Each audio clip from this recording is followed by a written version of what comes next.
Jimmy Kimmel had done this 1,000 times. Another night, another show, another set of jokes punched into the teleprompter just an hour before airtime. The Capitan Theater buzzed like it always did. Lights blinding overhead, the crew pacing back and forth, laughter warming up through the speakers as the crowd filtered in.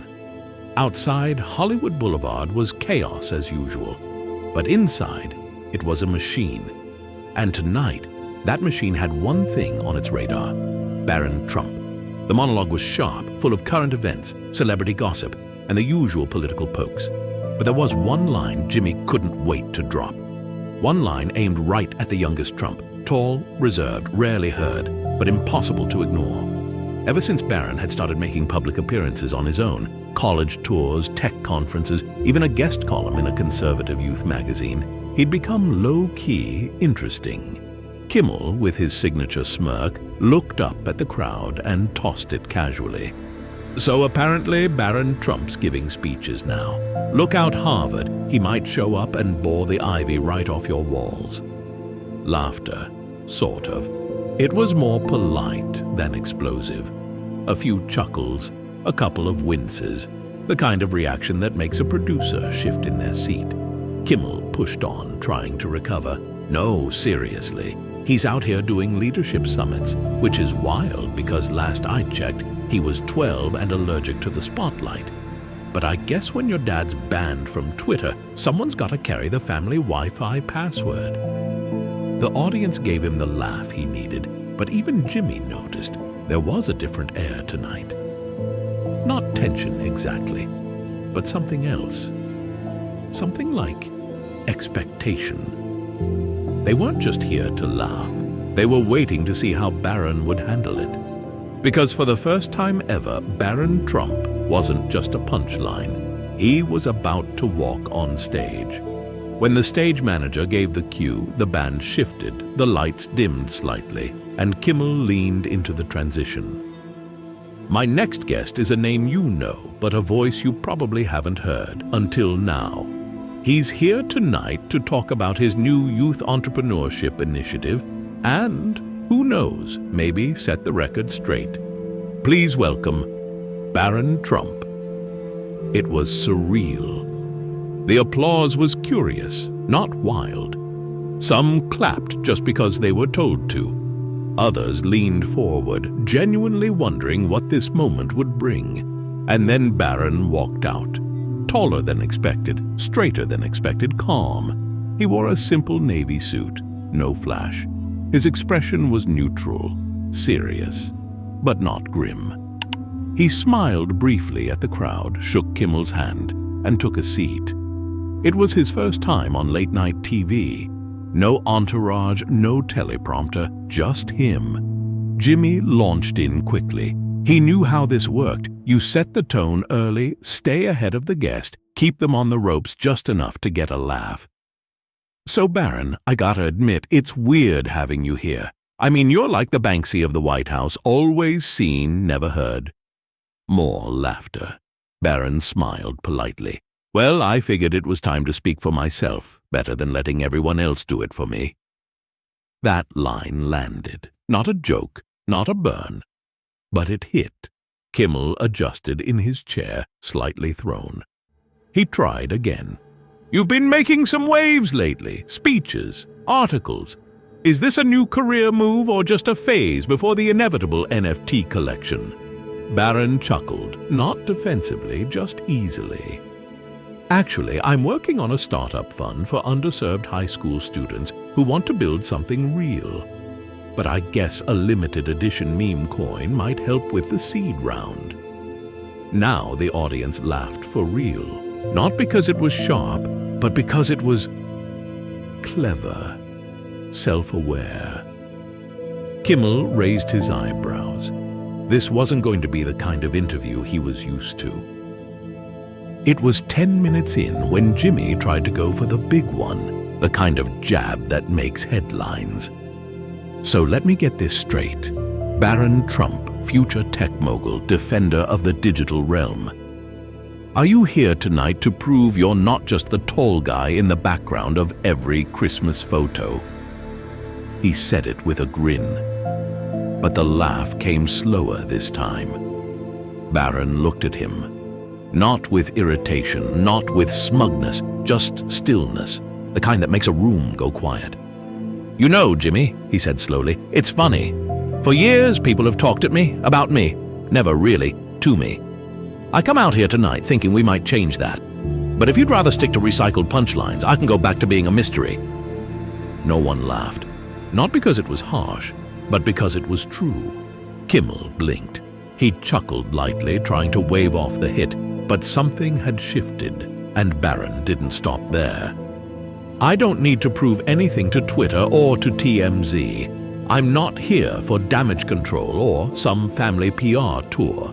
I'm here because young people are tired of being underestimated, and I figured if I can handle this couch, I can handle anything."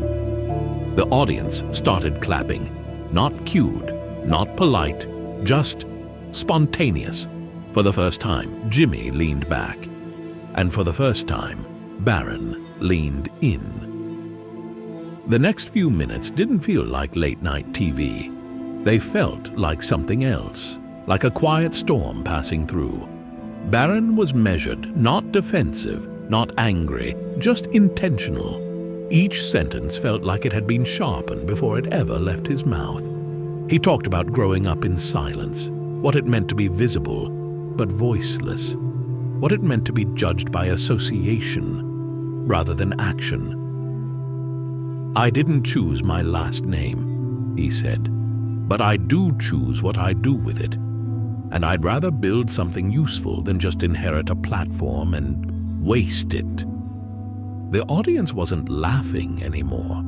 They weren't checking their phones.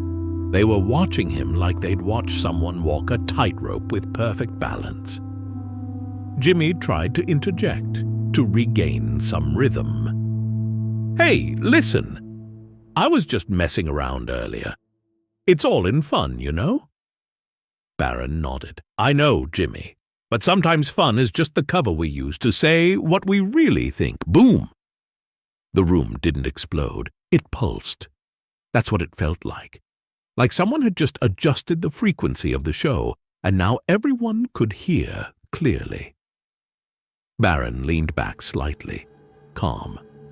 "Look, I'm not trying to lecture anyone. I'm not my father. I don't want to be. I'm just me. And if that bothers people, maybe it says more about them than it does about me." Now came the applause. Real, full, from the studio floor and the tech crew alike. The balance of power had changed, and Jimmy Kimmel, he knew it too. There was no cue card for what Barron said next. No media coach had whispered lines in his ear. It was too raw, too real. "I've seen people apologize for being honest just because someone didn't like how it sounded," he said. "I don't think truth needs a PR team." The audience was listening, not with the lightness of comedy, but the weight of attention. He wasn't performing. He was revealing. Jimmy, now visibly more cautious, tried to nudge the tone back toward entertainment. "Well, sure, but sometimes the truth gets people in trouble. You're still young. Aren't you worried about saying the wrong thing?" Barron shook his head lightly. "If being yourself gets you in trouble, maybe the problem isn't you." It wasn't just the words. It was the way he said them. With the calm of someone who had already survived worse criticism than any one show could dish out. He looked out toward the crowd, almost like he wasn't speaking to them, but with them. We're living in a time where everyone's afraid to go first, afraid to speak up unless they've rehearsed it for social media. That's not courage, that's choreography. Scattered applause, then swelling. The moment didn't feel scripted. It felt lived. The rhythm had changed entirely. This wasn't a roast. It was something else, something sturdier. Kimmel, now navigating unfamiliar waters, leaned in with a smile that didn't quite reach his eyes. "Okay, but real talk. If you're not here to clap back or play defense, what are you here for?" Barron didn't hesitate. I'm here because young people are tired of watching adults act like algorithms. One wrong answer and you're deleted. One unpopular opinion and you're done." He paused, letting it hang. That's not a world I want to inherit. No one clapped at first. It was too much to process, but the truth of it soaked in slowly, like the kind of statement that hits a little harder once you've already moved on. I'm not trying to be edgy, I'm trying to be useful. There's a difference. Kimmel offered a half-hearted chuckle, sensing the gravity but still searching for levity. You know, if you keep talking like that, you're going to run out of Twitter followers. Barron smiled. Then I guess I'll just have to keep more friends. Laughter, this time warm, not ironic. The crowd was no longer watching a Trump. They were watching a person. You could feel it in the way Jimmy shifted in his chair. He wanted his show back, the control, the laugh track timing, the familiarity. Okay, let's switch gears, he said, smiling.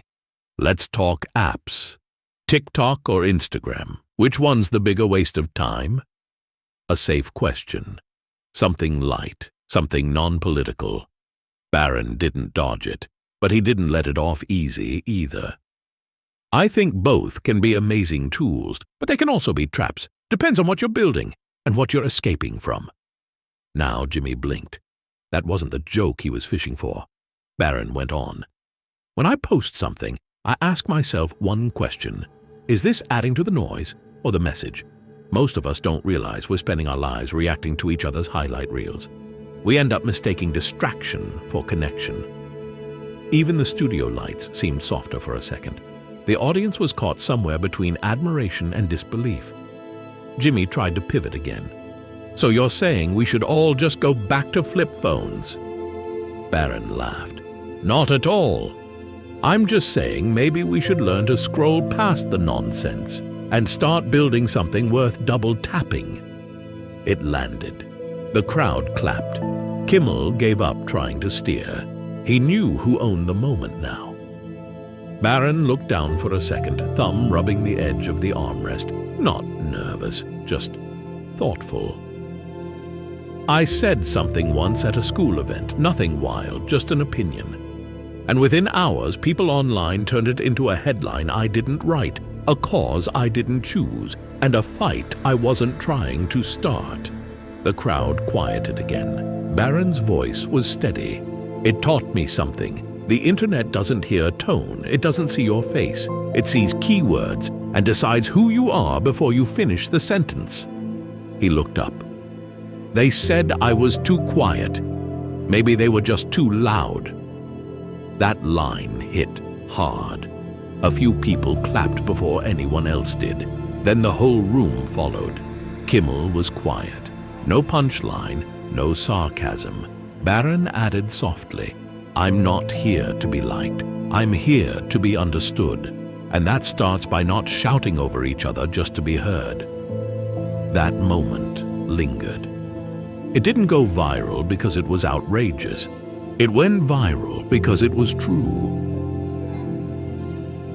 The applause faded slowly, not because people lost interest, but because they didn't want to let go of the moment. Jimmy sat still, his usual smirk subdued.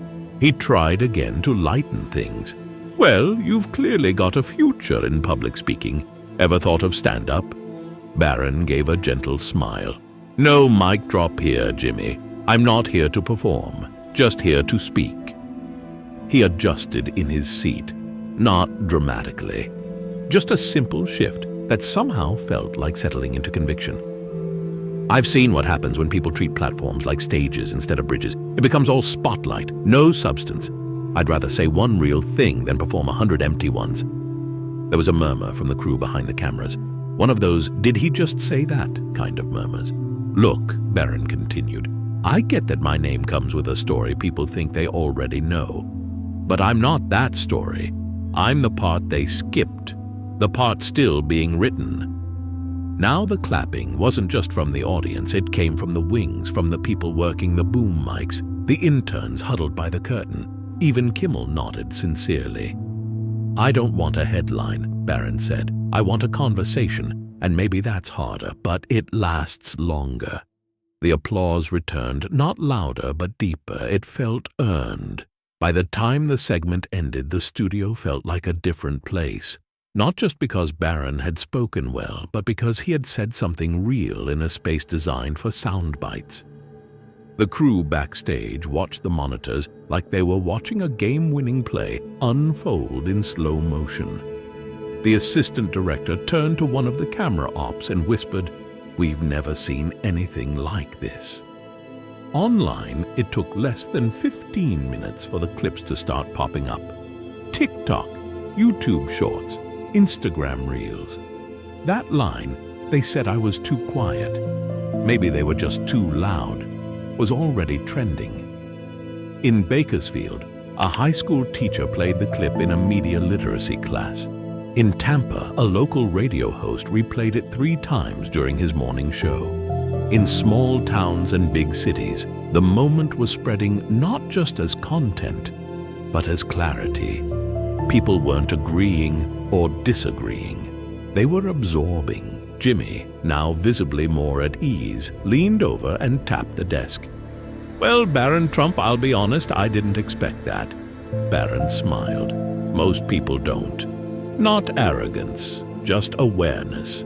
Like he'd lived enough in silence to understand the power of speaking with purpose. And that's what it was. Not a roast, not a rebuttal. Just purpose." In the days that followed, the video didn't just trend.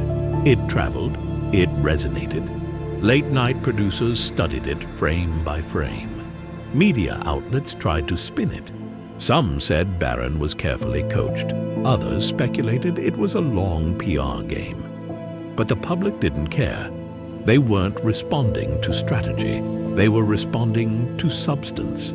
There was no press tour afterward, no apology, no self-congratulatory tweet thread. Barron didn't ride the wave, he let it pass. And in that silence, the moment grew.